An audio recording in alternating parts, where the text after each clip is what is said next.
नमस्कार दोस्तों, मैं हूं doctor Khushboo Pandey, BHMS MD, assistant professor and research scholar. स्वागत करती हूं आप सभी का मेरे YouTube चैनल पे। आज हम बात करेंगे जो इस मौसम का और इस सीजन का जो बहुत कॉमन प्रॉब्लम है, दैट इज एलर्जिक राइनाइटिस, जिससे इस सीजन में हर कोई परेशान रहता है या कईयों को बहुत सालों से प्रॉब्लम चली आती है और डस्ट से एलर्जी होती है या इस सीजन में प्रॉब्लम हो जाती है क्योंकि इस सीजन में पॉलेंस की वजह से काफी प्रॉब्लम क्रिएट हो जाती है। एलर्जिक राइनाइटिस को आप कंप्लीटली कैसे ठीक कर सकते हैं, ये जानने के लिए इस वीडियो को एंड तक जरूर देखिए। चलिए वीडियो को आगे बढ़ाते हैं और जानते हैं कि एलर्जिक राइनाइटिस होता क्या है।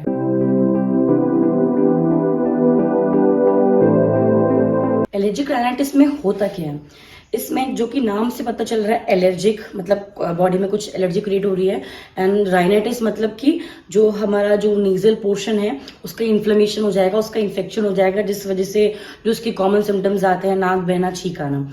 तो हम पहले ये जानेंगे कि होता क्या है। जो बॉडी का जो इम्यून रिस्पॉन्स है, जो इम्यूनिटी है, वो ओवर एक्टिव हो जाती है या फिर एक्सिग्रेटेड हो जाती है किसी कुछ पर्टिकुलर या स्पेसिफिक, कुछ आप उसको मेडिकल टर्म में एंटीजेंस कह लीजिए, कुछ भी कॉमन टर्म्स में, जैसे कि फॉर एग्जाम्पल डस्ट हो गया या पॉलेंस हो गया या कोई भी वेदर चेंजेस हो गए। इन सब चीजों के अगेंस्ट जो बॉडी है उसका जो इम्यून रिस्पॉन्स है वो ओवर एक्टिव हो जाता है, एक्सिक्रेटेड हो जाता है, जिसकी वजह से बॉडी में एलर्जिक रिएक्शंस क्रिएट हो जाते हैं, जो रिजल्ट करता है अल्टीमेटली एलर्जिक राइनाइटिस में। ये फीवर के नाम से भी काफी कॉमन है। इसमें फीवर नहीं होता है, ठीक है, जैसे इसमें ये फीवर आ रहा है बट ये फीवर नहीं होता है। इसके जो सिम्टम्स होते हैं, जो कॉमन कोल्ड के सिम्टम्स होते हैं, नाक बहना या सर भारी हो जाना या आंखों से पानी आना, नाक से पानी आना, ऐसे कुछ कॉमन सिम्टम्स होते हैं जो कॉमन कोल्ड से रिलेट करता है, बट फीवर इसमें नहीं होता।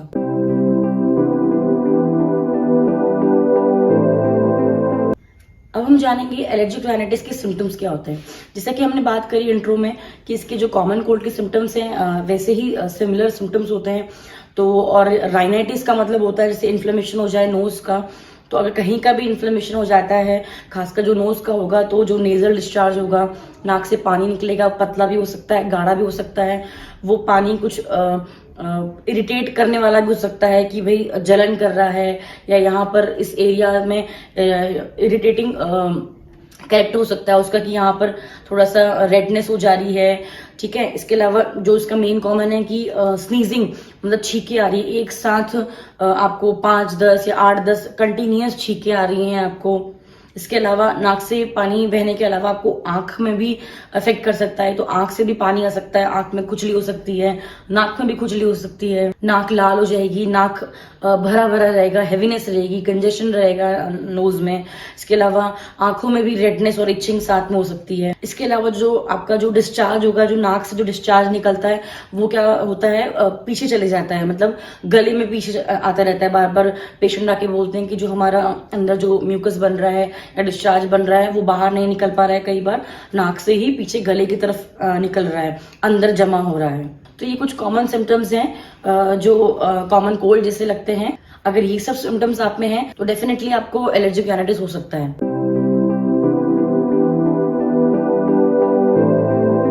एलर्जिक राइनाइटिस होता क्यों है?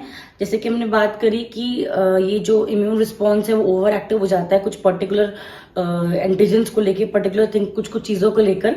तो इसमें क्या होता है, जो हमारा जो बॉडी का जो इम्यून रिस्पॉन्स होता है ना, तो वो क्या करता है, जो हार्मलेस चीजें होती हैं जो नॉर्मली हमारी बॉडी को हार्म प्रोड्यूस नहीं करेंगी, कुछ भी प्रॉब्लम क्रिएट नहीं करेंगी, तो हमारी जो बॉडी है उसी को as a harmful substance consider करने लग जाती है, उसी को एक थ्रेट समझती है। तो इसलिए जो इम्यूनिटी होती है जो हमारी, वो ओवर एक्टिव हो जाती है, एक्सिक्रेट हो जाती है।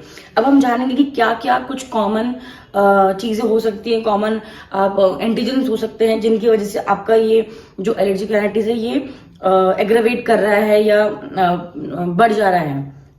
जैसे कि सबसे कॉमन होता है डस्ट माइट्स। मैक्सिमम पेशेंट्स 70 से 80% आकर यही बोलते हैं कि उन्हें कुछ और चीज से तकलीफ नहीं है, बस जब धूल होती है तो उनको कंटिन्यूअस ये प्रॉब्लम क्रिएट हो जाती है और कंटिन्यूअस लगातार उनको छींक पे छींक आने लग जाती है या कंटिन्यूअस नेजल डिस्चार्ज होने लग जाता है। डस्ट माइट्स के अलावा जो सेकेंडरी इंपॉर्टेंट एंटीजन है वो है पॉलन, जो कि इस सीजन में बहुत ज्यादा देखने को मिलता है। डस्ट वाले जो अगर कॉज रहेगा किसी पेशेंट में तो वो तो पूरे साल भर में किसी भी टाइम पे मिल सकता है, क्योंकि डस्ट से आप एक्सपोज किसी भी टाइम हो सकते हैं। पॉलन से होगा तो इस सीजन में आपको जो प्रॉब्लम है एग्रेवेट होते हुए नजर आएगी कि इस सीजन में ज्यादा हो रही है। इसके अलावा कोई भी स्मेल हो गई, कोई भी परफ्यूम्स हो गए, ठीक है, कोल्ड वेदर हो गया, कोल्ड एयर से भी बहुत देखने को मिलता है कि ये प्रॉब्लम बढ़ रही है। वेदर चेंजेस से, सिगरेट की स्मेल से या किसी और स्मेल से, स्मोक से, एयर पॉल्यूशन से। तो दिल्ली जैसे एरिया में या जहां पर जो पॉल्यूशन है, एयर पॉल्यूशन ज्यादा है, वहां पर ये प्रॉब्लम देखने को मिल सकती है।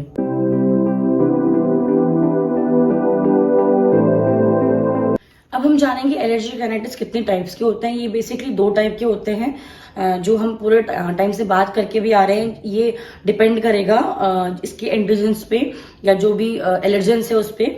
ये 2 तरह के होते हैं, होता है सीजनल, एक होता है पेरिनियल।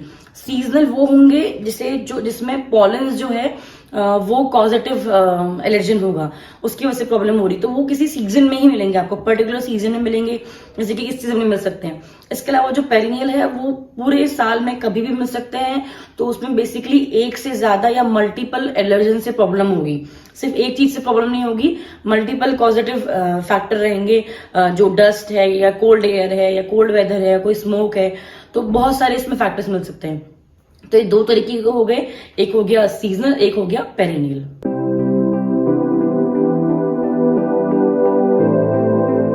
अब इसके रिस्क फैक्टर्स क्या होते हैं? अगर आपकी फैमिली में किसी कोई प्रॉब्लम रही है एलर्जिक राइनाइटिस की, या फिर कोई अस्थमेटिक प्रॉब्लम रही है, रेस्पिरेटरी डिजीज की प्रॉब्लम रही है, तो एक चांस है कि ये आप में हो सकता है। इसके अलावा अगर कोई भी अगर अर्ली एज में सिगरेट स्मोकिंग किसी ने स्टार्ट किया है, तो वो भी ज्यादा प्रोन है एलर्जिक राइनाइटिस होने के लिए। इसके अलावा ये एक ऑक्यूपेशनल भी हो सकता है, मतलब कि आप अगर किसी पर्टिकुलर ऐसी जगह काम कर रहे हैं जहां कुछ चीजें ऐसी हैं जो आपको ये आपका इम्यूनिटी जो है वो एक्सक्रीट कर सकती है।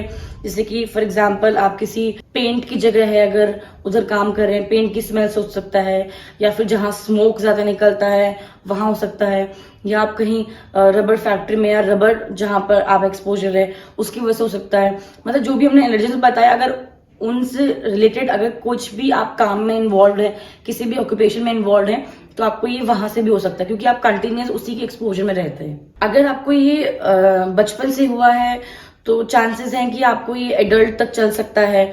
अगर आपको एडल्ट वाली एज में हुआ है तो आपके मिडिल एज तक ही कंटिन्यूस रह सकता है। अगर ये आपकी फैमिली में होता है किसी को, तो आप में भी ये चीज हो सकती है।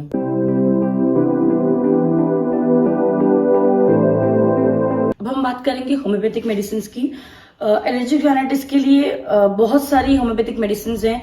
जो इसकी जो सबसे कॉमन जो मेडिसिन है which I use frequently in my prescription is the lemna minor.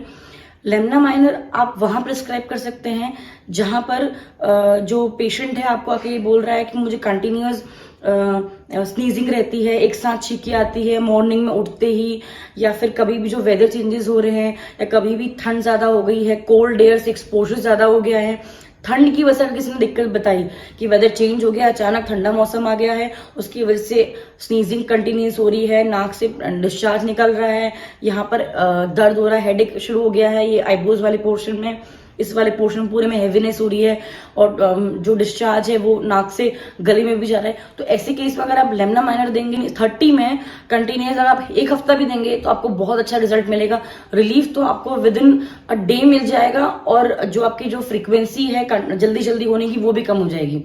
But complete treatment के लिए एज यूजुअल जो मैं आपको पहले भी बोलते आई हूँ कि आप डॉक्टर से कंसल्ट करें और प्रॉपर ट्रीटमेंट लें, क्योंकि इसमें भी टाइम लगता है। इसके अलावा जो कॉमन मेडिसिन है, अगर कुछ भी समझ नहीं आए किसी केस में, तो सबसे पहले आप आर्सेनिक एल्बम दे सकते हैं, जो कि फ्रिक्वेंटली यूज होती है कॉमन कोल्ड के सिम्टम्स के लिए या एलर्जिक राइनाइटिस के सिम्टम्स के लिए। आर्सेनिक एल्बम इसके अलावा स्पेशली तब इंडिकेटेड है अगर आपके फैमिली में या आपको अस्थमा की हिस्ट्री रही है, या कोई भी स्किन इरप्शंस की स्किन प्रॉब्लम की हिस्ट्री रही है, साथ में जो आपकी जो प्रॉब्लम है वो मिडनाइट रात के टाइम पे सोने के बाद आपको बढ़ रही है, तकलीफ बढ़ रही है। आर्सेनिक उन पेशेंट में दी जा सकती है जिसमें एलर्जिक जो राइनाइटिस के जो सिम्टम्स हैं, इसके साथ आपको बहुत ज्यादा वीकनेस हो रही है, थोड़ी सी कंप्लेंट्स के साथ आप इतना ज्यादा एग्जॉस्टेड फील कर रहे हैं, बट साथ में आपको बेचैनी भी बहुत हो रही है, ना आप बैठ पा रहे हैं, ना कहीं पर रुक पा रहे हैं।